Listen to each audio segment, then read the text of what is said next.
The first thing I noticed in looking at the rink was the history that was behind it. What's really cool about our rink, and it stands out, is how old it is and how much just like chemistry and character it has.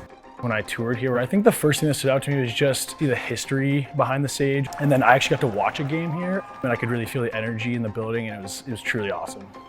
The rink right on campus is not like anything else. A lot of the other schools that I was looking at, you had to drive at least 15 minutes.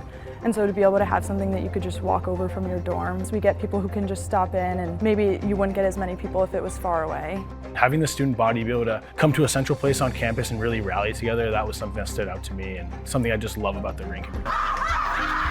We always loved playing here. Like, there was nothing better. The sheet itself is a little bit less wide than most, but then it's also a little bit longer than most. So we just grew to be very strong in our home ice. I think the size of it's perfect for the school that we're in. We're not a huge school, but it gets packed and it gets loud. It's one of the loudest buildings that we play in. I think it makes it not only fun for us to play in, but really hard for the teams that come in to play in. The Sage Rink was a scary place if you were a visiting team. The hockey rink was truly like the Coliseum. You'd try to get there to be in the first row of the bowl and then lean over the ice so you were looking down, but just a fun way to watch. And, everybody was fully engaged in it. There's truly nothing like our team scoring a goal. Like, the crowd is going crazy. The building is actually shaking when we score. Our first round of NCAAs against Nazareth, the feeling in the rink, there was packed. It sent chills down my body having that many people just erupt in cheering.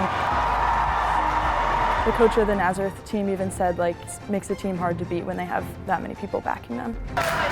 It gets so loud in there. And I have buddies across the NESCAC who have told me that your rink is the hardest rink to play in because the crowd is amazing. I think building a new rink would move away from that home ice advantage, and I also think you got to hold on to the history for as long as you can. It was the best place to watch hockey I've ever been to. I would love to see Sage live on and see how much the program can continue to grow in it. I think that there's just nothing like it. There's something about playing in an older rink that's special. We definitely want to see teams continue to make history in the same rink that we made history in.